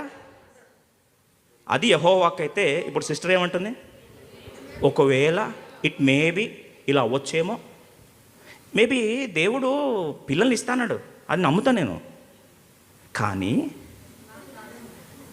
నా ద్వారానే పిల్లలు ఇస్తాడు, కానీ నాకు కాదు. నా దాసి అయినా హాగర్కి ఇస్తే ఆటోమేటిక్గా ధర్మశాస్త్రం ప్రకారము నాకు ఇచ్చినట్టే. ఎందుకంటే అబ్రాహాము సంతానం వచ్చేసిన వాళ్ళందరూ కూడా అదే ఫాలో అయ్యారు. బహుశా మీకు తెలియదు ఏముంది, యాకోబుకి యాక్చువల్గా భార్యలు ఎంతమంది? 2, రాహేలు, లేయా. కానీ 2 ఉపపత్నులు కూడా తీసుకున్నారు. ఉపపత్నులు జిల్ఫా, బిల్హా. వీళ్ళిద్దరికి పుట్టిన పిల్లలు అంటే నలుగురు పుట్టిన పిల్లలు ఆయన పిల్లలేనా, లేదా కేవలం ఆ భార్యలకు పుట్టిన పిల్లలే ఆయన పిల్లలా? టోటల్ ఎంతమంది యాకోబుకి? 12 మంది. చట్టపరంగా కరెక్టా కాదా? కరెక్టే. ఇప్పుడు షారా కూడా అదే చట్టాన్ని వాడి, అదే ధర్మాన్ని వాడి, సొసైటీ లాస్ ప్రకారం అది కరెక్టా రాంగా? 100% కరెక్ట్. అది it may be accurate as per society, but it is not accurate as per promise. అర్థంలో ఒకసారి చేయొద్దండి. బ్రదర్ ఇది నైతికంగా కరెక్టే కదా అంటే, నైతికంగా కరెక్ట్ అయి ఉండొచ్చు, కానీ విశ్వాసపూర్వంగా తప్పే. నీతిమంతుడు నైతికంగా బ్రతుకును, నీతిమంతుడు సామాజికంగా బ్రతుకును, నీతిమంతుడు ఆర్థికంగా బ్రతుకును. ఏమని రాస్తుంది? నీతిమంతుడు విశ్వాసము వలన బ్రతుకును. If you operate by faith, it is not correct. ఎందుకు కరెక్టే కాలేదు? ఇంటర్ప్రిటేషన్ ఏమైందండి? మార్చేసి, ఒకవేళ ఎవరి ద్వారా రావచ్చు? హాగరు ద్వారా రావచ్చేమో. ఒకవేళ అనిందా? ఎందుకు చెప్తున్నా తెలుసా అండి? ఒకవేళ అని స్టార్ట్ అయింది story started with it may be. Interpretation ఒకదే రాంగ్ అయింది. ఎప్పుడైతే ఇంటర్ప్రిటేషన్ రాంగ్ అయిందో, దాని తర్వాత ఎవరు వచ్చారండి? హాగరు ద్వారా ఎవరు వచ్చారు? ఇష్మాయిల్ వచ్చాడు. ఇంటర్ప్రిటేషన్ రాంగ్ అయిన తర్వాత 4వ వచనం చదువుదామా? నెక్స్ట్ పర్యవసానంలో ఒక్క దగ్గర ఆగదండి స్టోరీ. ఇదే ప్రాబ్లం. మీరు అనొచ్చు, అది ఏముందిలే బ్రదర్, ఇంటర్ప్రిటేషన్ ఒకసారి తప్పులు అవుతుంటాయి, జీవితంలో మనుషులు తప్పులు చేయకపోతే మెషిన్లమా ఏంది మేమని కొన్ని దేవులమా అని వచ్చు కొన్నిసార్లు. కానీ ఒక చిన్న తప్పు ఇంటర్ప్రిటేషన్ రాంగ్ అయితే దాని తర్వాత ఏమవుతుందట? ఒకసారి 4వ వచనం చదువుదామా? 16, 4వ వచనం. అతడు హాగరుతో పోయినప్పుడు అది గర్భవతి ఆయను. అది తాను గర్భవతి అయితేనని తెలుసుకున్నప్పుడు దాని యజమానురాలు దాని దృష్టికి నీచమైన దానను. Her mistress was despised in the eyes of the maid. ఏ ఇంటర్ప్రిటేషన్ ఫెయిల్ అయిందో ఆ ఇంటర్ప్రిటేషన్ వారి దృష్టిలో ఇప్పుడు ఏమైపోయిందంట? ఆమె నీచురాలైందంట. ఈరోజు ఎప్పుడైనా అనిపించిందా? ఆత్మీయత భావన పోయింది, నాకు చీప్ అయిన ఫీలింగ్ వస్తుంది, తృణీకరించబడిన భావన నాకు వస్తుంది, దీని కొరక నేను అని ఈరోజు బాధపడుతున్నావా? జాగ్రత్త, ఇంటర్ప్రిటేషన్ ఎక్కడో దెబ్బ కొట్టింది. నీచురాలి భావన వచ్చిందానికి బతకబుద్ధి అవ్వట్లే అంట. అసహ్యం వేస్తుంది తన మీద తనకు. ఎందుకంటే వాళ్ళు చూసే చూపులు ఎలా ఉన్నాయండి? అసహించుకునే చూపులు చూస్తూ ఉన్నారట. See, it started with misinterpretation. భావాన్ని అపార్థం చేసుకోవడం ఆరంభిస్తే చివరికి ఏమైపోయిందండి? తను నీచురాలుగా కనిపిస్తుంది, తన దృష్టిలో తనకే నీచురాలుగా అయిపోయింది. నీచురాలుగా అయిపోయిన తర్వాత అక్కడ నుంచి ఏమైందంటే, ఇప్పుడు చూడండి ప్రాబ్లం ఏంటంటే, నీచురాలుగా స్టార్ట్ అయింది. యాక్చువల్ మీరు అనొచ్చు, అపార్థం చేసుకోవడానికి కొరకు, మిస్ఇంటర్ప్రిట్ చేసుకోవడానికి ప్రధాన కారణం ఏమైంది తెలుసా అండి? ఏమైంది తెలుసా? సమస్య వచ్చేసరికి ఆదికాండం 16:2వ వచనంలో ఆమె ఎవరిని నిందిస్తుంది చూడండి. ఫస్ట్, కాగా సారై ఇదిగో నేను పిల్లలు కనకుండా యెహోవా చేసి ఉన్నాడు. చాలు. ఎవరు నిందిస్తుందండి? నేను పిల్లలు కనకపోవడానికి కారణము నా గర్భాన్ని ఎవరు మూసేశారు? దేవుడే మూసేశాడు. ఇప్పుడు నింద, బ్లేమ్ ఎవరి మీద వేస్తుందండి? ఇప్పుడు దేవుని మీద నింద వేస్తుంటే భార్య పక్కన ఎవరు ఉన్నారు? త్వరగా చెప్పాలి. భర్త ఉన్నాడు. మీరే ఆ ప్లేస్ ఉంటే మీరు ఏం చేస్తారు? మనం అబ్రాహం కంటే స్మార్ట్. వేసేది నింద నన్ను కాదు కదా, ఎవరి మీద వేస్తున్నాను? దేవుని మీద వేస్తున్నాడు కదా అని సైలెంట్ స్పెక్టేటర్గా ఉంటాం. కొంతమంది ఎంత తెలివిపరులు అంటే, ఇంట్లో అమ్మనో మామనో అత్తనో అమ్మనో తాతయ్యనో లేకపోతే అమ్మమ్మనో పిల్లలో భర్తో ఒకవేళ దేవుని నిందిస్తూ ఉంటే పర్లేదులే పాపం మనిషి బాధలు మాట్లాడుతున్నాడు కదని సైలెంట్గా ఉన్నావనుకో, ఏమవుతుందో కూడా చెప్తాను. గన్ను ఫస్ట్ దేవుని దగ్గర పెట్టిన వాళ్ళు దాని తర్వాత గన్ యాంకిల్ కరెక్ట్ నీ మీదగా పెడతారు. నమ్ముతారా నమ్మరా? ఆదికాండం 16, నమ్మకపోతే ప్రూఫ్ చూపిస్తాను. 5వ వచనం. అప్పుడు సారయి, నా ఉసురు నీకు తగులు గాక. యాక్చువల్ ఉసురు ఎవరి మీద? ఫస్ట్ త్వరగా చెప్పండి. యాక్చువల్ ఉసురు ఎవరితో స్టార్ట్ అయింది? దేవుని మీద ఉసురు. అంటే దేవుడు నన్ను మూసేశాడు అని చెప్తే నువ్వు భర్తకి ఏమనాలా? ఇంత సైలెంట్గా ఉన్నారు ఏంటండి బ్రదర్? అట్లాంటి హార్డ్ టాపిక్స్ మేము హ్యాండిల్ చేయమంటారు బ్రదర్స్, చాలా టాలెంటెడ్ పీపుల్. అమ్మా, దేవుని అట్లా అపార్థం చేసుకోకమ్మా, నిందించకు. దేవుని నిందిస్తున్నావు నువ్వు. ఆయన వాగ్దానం ఏమిచ్చాడు? బహుజనముకు నువ్వేమవుతావట? తల్లివవుతావట. ఇస్కరేణులాగా మనల్ని ఆకాశ నక్షత్రలాగా అవుతామట. మనల్ని దేవుడు ప్రత్యేకంగా అన్ని జనముల మీద కంటే ఉన్నతంగా మళ్ళీ ఏం చేస్తానంట, దివిస్తాడంట అని చెప్పుంటే కథ బాగుండేది. అప్పుడు ఏం చేశాడు? నువ్వేం చెప్తే అది కరెక్ట్ అంటే నెక్స్ట్ పాయింట్ చెప్పింది, నా అవసరం నీకు తగులు కాక. మరి ఇప్పుడు కూడా చెప్పు. ప్రియ సహోదరి సహోదరులారా, సంగమ జాగ్రత్త. నీ పక్కనున్న వాళ్ళు ఎవరైనా దేవుని నిందిస్తే వెంటనే గన్ను కాస్త మీరు మౌనంగా ఉంటే మీకే తిరుగుతుందని ఈరోజు తేలిన ఫలితార్థం. నిందిస్తా ఉంటే ఏం చేయాలి? అట్లా అనొద్దమ్మా అని విశ్వాసాన్ని ఏం చేయాలి? ఎంకరేజ్ చేయాలి. లాస్ట్కి బక్రా ఎవరైనా పొమ్మని చెప్పింది ఎవరు? సారా. లాస్ట్కి ఉసురు తగులుతుంది అంటే ఎవరికి? అబ్రామ్కే. అబ్రామ్కే. ఎందుకు చెప్తున్నది మాట అంటే, చూడండి, దేవుని నిందించడం ఆరంభిస్తే ఖచ్చితంగా దాని తర్వాత మనుషులు నిందిస్తావు, సంస్థలు నిందిస్తావు, ప్రజలు నిందిస్తావు, నిన్ను నువ్వు నిందించుకుంటావు. ఎందుకంటే నిందారోపణ స్టార్ట్ అయితే, హృదయంలో బిట్టర్నెస్ ఉంటే, అది కక్కకుంటే నీకు సమాధానం రాదు. ప్రతి ఒక్కరిని నిందించడమే అలవాటైపోతుంది. ఎందుకు చెప్తున్న మాట అంటే, అక్కడ ఆరంభించింది నిందించడం ఎవరినండి? అబ్రహాము. ఆ దేవుని నిందించడం ఆరంభిస్తే చివరికి ఆ నిందారోపణ ఎవరి మీద వేసేసింది? అబ్రామ్ మీద వేసేసింది. ప్రియ సహోదరి సోదరుడా, అబ్రామ్ని నిందించేసరికి అబ్రామ్ చాలా తెలియపరుడు. చూడండి, మ్యానిపులేషన్స్ అనేవి కొత్తగా స్టార్ట్ అవ్వవు. ఇప్పుడు ఈరోజు ఏదో మేము చాలా తెలియపరులం అండి, మస్తు మేనేజ్ చేస్తాం అనుకోకండి. ఇంటిలో నుంచి హాగర్ని బయటకు దన్నాలి. ఇది ప్లాన్, ఇది టార్గెట్. హాగర్ని బయటకు దన్నాలంటే స్టోరీ ఎక్కడ స్టార్ట్ అవుతుంది? డైరెక్ట్గా హాగర్ పంపి అని అడగరు. నేను సిస్టర్స్ గురించి అంటలేదు, ఎవరన్నా గురించి, బ్రదర్స్ కావచ్చు, సిస్టర్స్ కావచ్చు, ఎవరైనా సరే. కొన్నిసార్లు కొంతమంది మ్యానిపులేషన్లో పిహెచ్డి చేసి ఉంటారు కొంతమంది. హాగర్ని బయటకు తరమాలి అంటే ఫస్ట్ వచ్చి నా ఉసురు నీకు తగులు కాక అంట. ఇప్పుడు నేను అనగాలి ఉసురు దేనికి అని. ఇప్పుడు తప్పు చేయమని చెప్పింది ఆమెనే, చేసిన తర్వాత తప్పు. ఇప్పుడు తప్పు కారణం అంతే ఎవరు? నువ్వు. నీకు ఉసురు తగులుతుందని చెప్పింది. ఉసురు తగలొద్దంటే నువ్వేం చేయాలి? ఇప్పుడు హాగర్ని బయటకు వెళ్ళగొట్టాలి. అర్థమైనందుకు అర్థమైనంత. అల్టిమేట్గా ఏమైంది? పర్పస్ సర్వ్ అయింది. అబ్రామ్ ఎప్పుడు రిస్క్ తీసుకోడు. వెళ్ళగొట్టమంటే వెళ్ళగొడతాడు, పోమంటే. బహుశా నేను అనుకోవడం అబ్రహాం ఏం టాలెంట్ అంటే, ఊరికి నన్ను నిందిస్తున్నారు అందరూ, ఫర్టిలిటీ ప్రాబ్లం నాకంటారు ఏంది, సారకు ఉండొచ్చు కదా, లేదా నాకుందా అని పాపం చాలా డౌట్ ఉన్నట్టుంది. అందరు మాట్లాడతారు కదా, భార్య ఏదో ప్రాబ్లం అనుకుంటా అండి అని. ప్రస్తుతం కూడా కోడే కూస్తారు మనుషులు. పిల్లలు పుట్టట్లేదంటే అమ్మాయిల ప్రాబ్లం అనుకుంటా అని. కొందరు వచ్చి లేలే అబ్బాయిల ప్రాబ్లం అనుకుంటాను. ఆ దినాల్లో పాపము ఫర్టిలిటీ టెస్టింగ్ లేదు కదా. చూసి సార్ అనింది, ఒకసారి చూద్దాం, టెస్ట్ చేద్దాం. హాగర్ పంపిస్తే ఒకవేళ పిల్లలు పుట్టకపోతే ప్రాబ్లం ఎవరిది? అబ్రామ్ది. ఇప్పుడు నిందించడానికి రెడీగా ఉంటాడు ఎవరు? అబ్రామ్ ఛాన్స్ తీసుకోలే. నింద నాకు వద్దనే వద్దు అనుకున్నాడు పాపం. Abram was still fertile. ఇప్పుడు లాస్ట్కి ఎవరు పుట్టారు? అర్థమైపోయింది, ఓహో స్టోరీ టెస్ట్ ఫెయిల్ అయింది, రిపోర్ట్స్ నెగిటివ్. అబ్రామ్ పాజిటివ్ వచ్చింది, ఇదేంద్ర బాబు అని పాపం టెన్షన్ స్టార్ట్ అయింది. ఇక నిందించడం స్టార్ట్ చేసింది ఎవరు? సారా కాదు, హాగరు. ఇంకా స్టోరీ మొత్తం కథ అడ్డం తిరిగింది. ఎక్కువ మ్యానిపులేషన్లు చేయొద్దు దయచేసి. కథ ఎవరికి అడ్డం తిరుగుతుంది లాస్ట్కి? నువ్వు ఎంత గెలుకుతే అంత బురద నీ మీదే పడుతుంది. అర్థమైనంత. నువ్వు ఎంత దేవుని చేతికి వదిలేస్తే అంత నిమ్మలంగా అనుభవిస్తావు. Stop manipulating, stop controlling. Control freaks అయిపోతాం కొన్నిసార్లు. మనం అన్ని కంట్రోల్ చేయాల్సిందే. కంట్రోల్ కాకపోయేసరికి ఫ్రస్ట్రేషన్, ఇరిటేషను.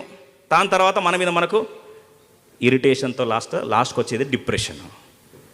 ఎందుకు కంట్రోల్ చేయాలని ట్రై చేస్తావు? దాని తర్వాత వర్కౌట్ కాకపోతే ఎందుకు ఫ్రస్ట్రేషన్ చూపిస్తావు? ప్రశాంతంగా నీళ్ళని ఎందుకు పెంట చేసుకుంటావు?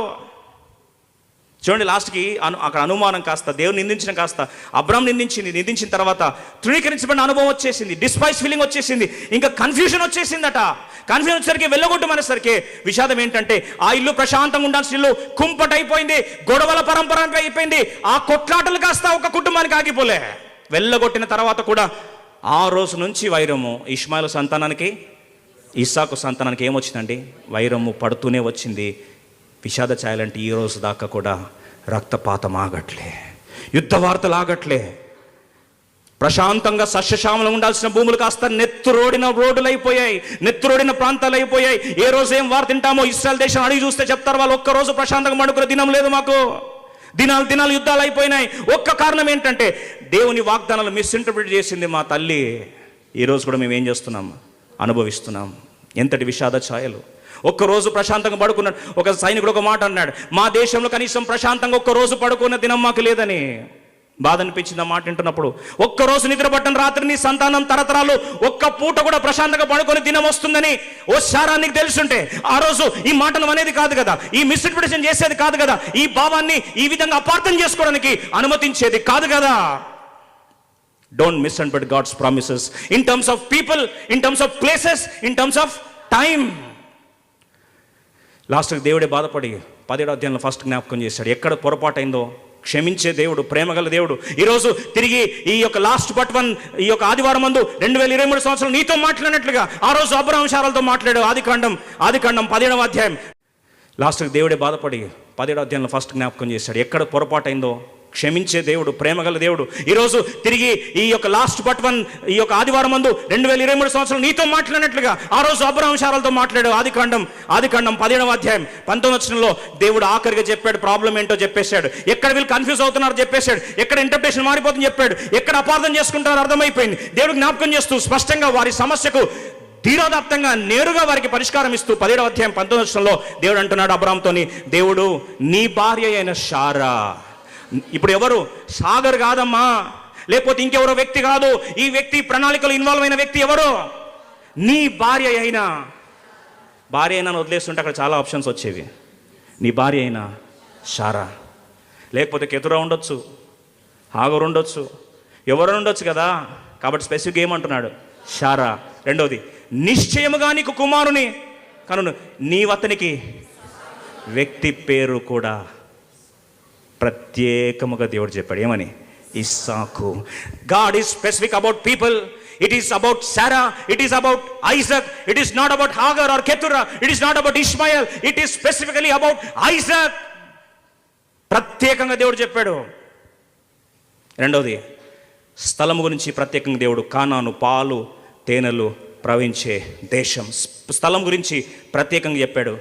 టైం గురించి చెప్పాడా ప్రత్యేకంగా? రండి, ఆదికాండం, అద్భుతమైన మాట. ఆదికాండం 21వ అధ్యాయం 2వ వచనం చూడండి, ఎంత బాగా రాస్తుంది. 21:2. ఎట్లనగా దేవుడు అబ్రహాముతో చెప్పిన నిర్ణయ కాలములో సారా గర్భవతి, అతని ముసలితనం ఉంది, అతని కుమారుని ఏంటంట? నిర్ణయ కాలం. Appointed time, appointed people, appointed place, appointed time. ఇది గుర్తుంటే చాలండి. 3.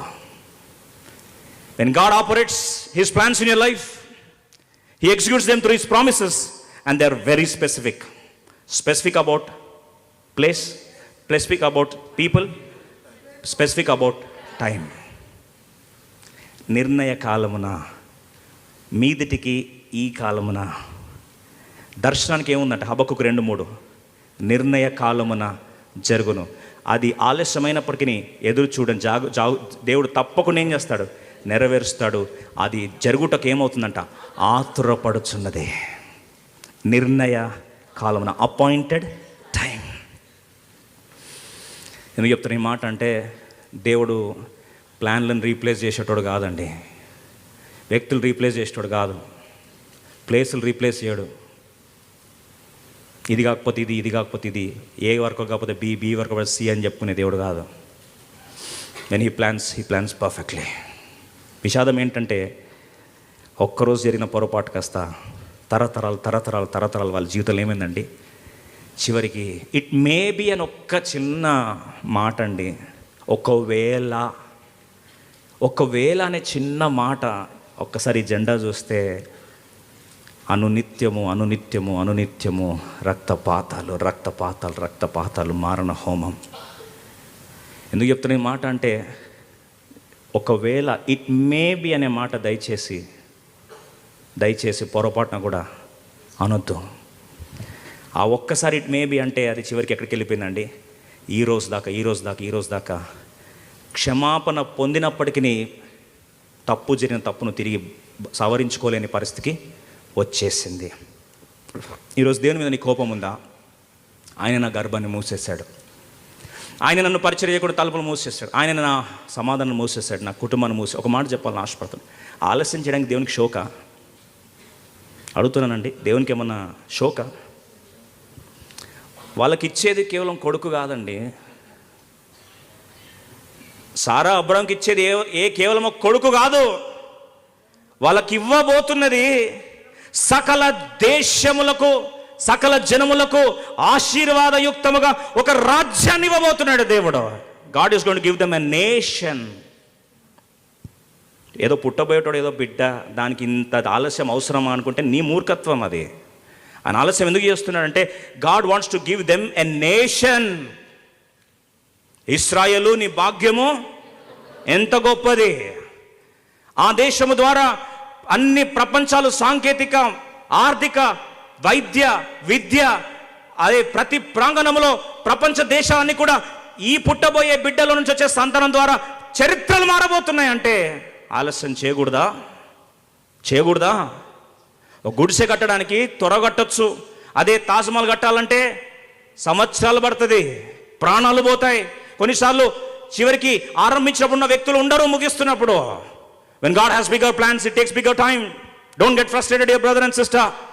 విషాదం ఏంటంటే అంత గొప్ప అద్భుతమైన దేవుని వాగ్దానం నెరవేర్చడానికి ఒక దేశాన్ని ఇవ్వబోతున్నప్పుడు, తరతరాలు ఉండబోయే రక్షకుడు ఆ దేశం నుంచి రాబోతున్నప్పుడు, ప్రపంచ చరిత్ర నిరంతరము మార్చబడబోతున్నప్పుడు, 1000 ఏళ్ల పరిపాలన వచ్చి ఏలబోతున్నప్పుడు, నిత్య రాజ్యంలో దేవుడు స్థిరపరచబోతున్నప్పుడు, ఏర్పరచబడిన సంతానంగా ముద్రించబడబోతున్నప్పుడు దేవుడు ఆలస్యం చేస్తా ఉంటే నా గర్భాన్ని దేవుడు ఏం చేశాడు?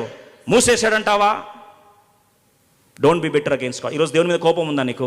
నా బిడ్డ భవిష్యత్తును దేవుడు పాడు చేసేసాడు, నా కొడుకు భవిష్యత్తుని పాడు చేసేసాడు, నా వ్యాపారాన్ని పాడు చేసేసాడు, అయ్యో నా పరిచర్ను పాడు చేసేసాడు, అయ్యో నా జీవితాన్ని భ్రష్టు పట్టించాడని ఈరోజు దేవుని నిందిస్తున్న ప్రియ సోదరి సోదర, మరొకసారి దేవుని సేవకుని అడుగుతున్నా. ఆయన కావాల్సుకొని నీకేదో నీ మీద కోపం పట్టో, లేకపోతే నిన్ను నచ్చకరో చేయట్లే. యెహోవా దుష్కార్యం చేయుట అసంభవము, ఇంపాసిబుల్. ఎంత ప్రేమించాడంటే సొంత కుమారుని కొరకు అర్పించాడు. నీ పట్ల నేను కలిగిన ఆలోచనలు కీడు హానికరమైనవి కాదు అని చెప్పిన దేవుడు. సమస్తం సమకూడి మేలుకై జరుగుతున్నాయని చెప్పిన దేవుడు. ఎన్నాళ్ళు అపార్థం చేసుకుంటావు. రీసెంట్గా ఒక సహోదరుడు ఒక టెక్స్ట్ పంపించాడు. శ్రమలేని అతిశయం మన విత్తనం విరగకపోతే పాట ద్వారా తాకబడిన తర్వాత, అన్న నిన్నటి రోజే ఇంకెన్నాళ్ళు నా పరిస్థితులు ఈ శ్రమలు పోవా నాకు అని చెప్పి, అన్న నిన్నటి రోజే నా ఉరి వేసుకుందాం అనుకున్నా. అదే టైంలో నాకు దేవుడు ఈ పాటను రిలీజ్ చేయించాడు. నేను అడుగుతున్న ఈరోజు ప్రశ్న, పెద్ద వాగ్దానం నెరవేరడానికి ఈరోజు జీవితం అంతం చేసుకుందాం అనుకుంటావా? జీవితం అంతా విలువరాహిత్యం అనుకుంటున్నావా? ఒక సర్వలోకం సంపాదించుకున్న ప్రాణం పోగొట్టుకుంటే ఏమి ప్రయోజనం అని చెప్తే ఆ ప్రాణానికి ఈరోజు విలువ లేదా? It's a fraction of a second you take a decision to end your life. Is it so cheap? It costed the life of God lord Jesus Christ and it is for eternal plan. నిత్య ప్రణాళిక ఉన్నప్పుడు, తరతరాలు కొన్ని కోట్లాది మంది చరిత్రను మార్చాలని దేవుడు ఆశపడ్డప్పుడు ఆలస్యం చేద్దా?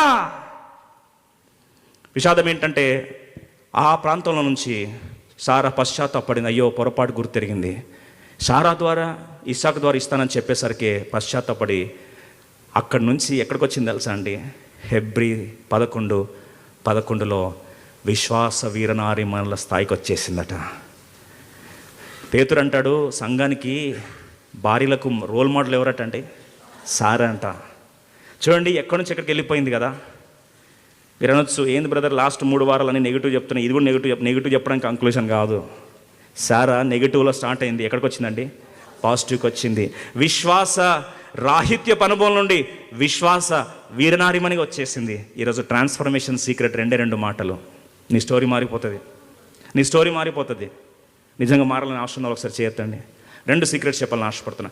విశ్వాసంలో కూలిపోయినా పర్లే, ఈరోజు చల్లారిపోయినా పర్లే, ఇంకా విశ్వాసంలో ముందుకు పోలేని సహోదరుడా, నా వల్ల అవ్వట్లేదు, ఇంకా ఫెయిత్లని కొలాప్స్ అయిపోయానంటే కూడా భయపడొద్దు.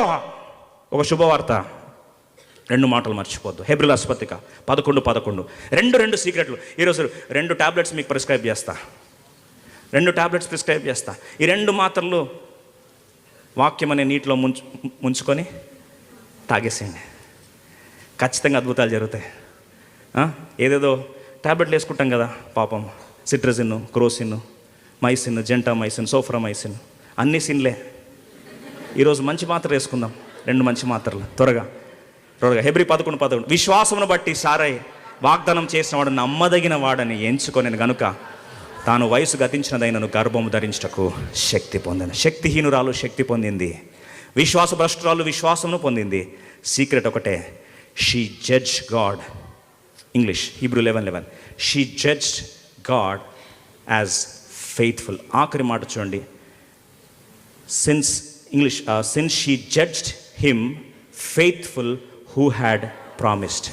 వాగ్దానము చేసిన వాడు నమ్మదగిన వాడు అని ఎంచుకొనెను. నంబర్ 1 మొదటి మాత్ర, వాగ్దానం చేసిన వాడు నమ్మదగిన వాడు. అంత గుర్తుపెట్టడం కష్టమైతే వాగ్దానాల విషయంలో 2 మాత్రలు. ఒకటి, ఆయన ఎవరండి? నమ్మదగిన వాడు.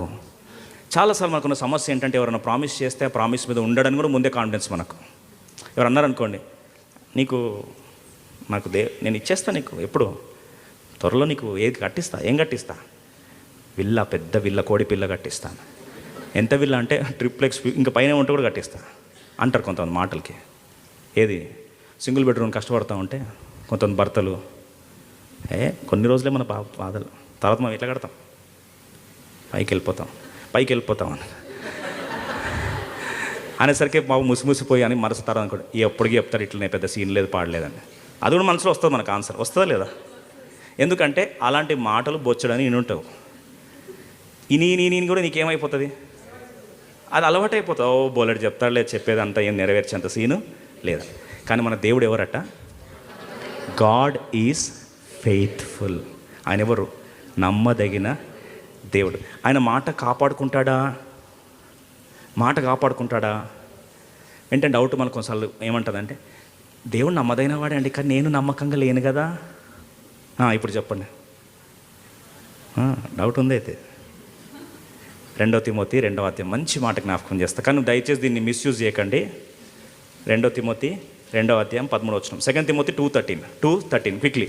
2 తిమోతి 2 కలిసి, మనము నమ్మదగని వారమైనను ఆయన నమ్మదగిన వాడుగా ఉండును. ఒక నిమిషం, మనం నమ్మదగని వారైనా సరే, సారాలాగా బలహీనులైపోయినా సరే, ఇంకా నా వల్ల కాదు విశ్వాస యాత్రలో ముందుకు పోలేనన్నా సరే, చేతులు ఎత్తేసినా సరే, బలహీనులమైపోయినా సరే, నువ్వు నమ్మదగని వాడవైనా ఆయన ఎవరు? నమ్మదగిన దేవుడు. ఎంతమంది మాట నమ్ముతున్నారు? దేవుడు దీవించిన గాక. ఆ మాత్ర వేసుకుంటే వెంటనే మనం ఏమవుతుందంటే లోపల బలం వచ్చేస్తుంది. ఈ ఆత్మీయంగా బలహీనరాలు అయిపోయినావా? ఆయన నమ్మదగిన వాడు. నువ్వు నమ్మదగని దానవైనా సరే, నువ్వు నమ్మదగని వాడవైనా సరే, ఆయన ఎవరు? నమ్మదగిన దేవుడు. Even if you are faithless, he is faithful. ఇంకొక హైలైట్ చెప్పనా, నువ్వు ఒకవేళ అనుమానించినా సరే ఆయన మారడట. ఎందుకంటే ఆయన తన స్వభావమునకు విరోధంగా ఏదియో, నీ మంచితనానికి అగెన్స్ట్గా నా గురించి నెగిటివ్ ప్లాన్ చేయి ప్రభా అంటే కూడా చెయ్యలేడు. నీ నమ్మకత్వాన్ని కోల్పో ప్రభా, నేను నమ్మదగిన వాడిని కాదు కదా ప్రభా, ఐఎమ్ నాట్ ఫెయిత్ఫుల్, నేను నీ కొరకు ఏది నిలబడలేకపోయినా, ఈ సంవత్సరం అంతా కూడా ఓడిపోయిన వాడిగా ఉండిపోయినా, పారిపోయిన వాడిగా ఉండిపోయినా, చల్లరిపోయిన దాని వాడిగా ఉండిపోయినా, నిన్ను అనుమానించే వాడిగా ఉండిపోయినా, అసలు ఒక్కసారి కూడా నీ వాక్యాన్ని గౌరవించలేదు ప్రభా అంటే కూడా ఆయన ఎవరట? నమ్మదగిన దేవుడు. సారా అదే నమ్మిందంట. అయ్యా, నేను నమ్మదగిన దానిని కాదయ్యా, ఎందుకంటే ఇట్ మే బీ అని ఒక చిన్న మిస్ఇంటర్ప్రిటేషన్తో స్టోరీ అంతా పాడు చేసి కూర్చున్నా ప్రభా, నేను నమ్మదగని దానినైనా సరే నువ్వెవరు? నమ్మదగిన వాడవు. ఎందుకంటే వాగ్దానం చేసిన వాడు నమ్మదగిన వాడని నమ్మినేసరికి చచ్చిపోయిన గర్భం ఏమొచ్చిందంటండి, ఆ గర్భములో దేవుని శక్తి లోపల నింపేసిందంట. వెంటనే ఏం పొందిందంటే బలం పొందింది. ఈరోజు నీ పాడైపోయిన పరిచర్యలో దేవుని శక్తి కమ్ముకొనుగాక. నీ ఆర్థిక పరిస్థితి కుప్పగూలిపోయి తిరిగి బాగుపడలేని అనుకున్న ప్రాంతంలో, మృతతుల్యమైన ప్రాంతంలో దేవుని అందు విశ్వాసం ఉంచడం ద్వారా తిరిగి శక్తి నింపబడునుగాక. పాడైపోయిన స్థలంలో కట్టువాడని శేషించిన జనము ఎరుగుదరనే మాట దేవుడు నెరవేర్చునుగాక. గర్భమునిక పిల్లలు పుట్టరని చెప్పిన మాట ద్వారా నిరాశపడి నీరసపోయి శక్తిని కోల్పోయిన నీ జీవితంలో ఈ మాట నమ్ముట ద్వారా దేవుడు తిరిగి నీ గర్భంలో శక్తి నింపునుగాక. మృతతుల్యమైన ప్రాంతాల్లో శక్తి చేత నింపి పునరుద్ధానపు శక్తి కమ్ముకొనుగాక. ఒక్క మాట నమ్మిందంట, నేను నమ్మదగిన వాడినైనా సరే నా దేవుడు ఎవరు? నమ్మదగిన వాడు. అంతే. నెక్స్ట్ పాయింట్ వస్తుంది చూడండి. కొన్నిసార్లు మా నాన్నలు తల్లిదండ్రులు ప్రామిస్ చేస్తారు, ఖచ్చితంగా నీకు అది ఇస్తాను, కొనిస్తాను, ఖచ్చితంగా నీకు కాకపోతే ఎవరు కొనిస్తానంటే చాలా నమ్ముతాం మనం, చాలా నమ్ముతాం. కానీ అవసరం ఉండి కొనుక్కోవాలనుకున్న టైంలో, ఇస్తాడనుకున్న టైంలో చిన్న డైలాగ్ చెప్తారు. నాన్న, నవ్వుతున్నారు ఆల్రెడీ కొంతమంది, నాన్న కొనిచ్చాలని నీకే గిఫ్ట్ ఇవ్వాలని చాలా ట్రై చేశాను రా, కానీ ప్రస్తుతం మనకు అప్పులు కప్పుల్లాగా ఎక్కువైపోయాయి, కొద్దిగా ఓపిక పట్టు, వచ్చే బర్త్డే కలా. ఇప్పుడు నాకు సామర్థ్యం లేదు, ఇప్పుడు నాకు అంత కెపాసిటీ లేదు, కానీ వచ్చే బర్త్డే కలా ఖచ్చితంగా. ఆయన నమ్ముతాం, మనల్ని ప్రేమిస్తున్నాను నమ్ముతాం, నమ్మదగిన వాడని నమ్ముతాం, కానీ ప్రస్తుతానికి సామర్థ్యము లేదు కాబట్టి ఇవ్వలేకపోయారు. కొన్నిసార్లు కొంతమంది మనం కూడా వచ్చి అంటాం, దేవా నాయన నువ్వంటే ప్రాణం ప్రభా, నాకు నాది ఏదైనా సర్వం నీదే నాయన, కానీ ప్రభా ఆఫరింగ్ ఇవ్వలేను ఈరోజు నేను, ఎందుకంటే ప్రస్తుతం నాకు కెపాసిటీ లేదు ప్రభా అంటాం కదా.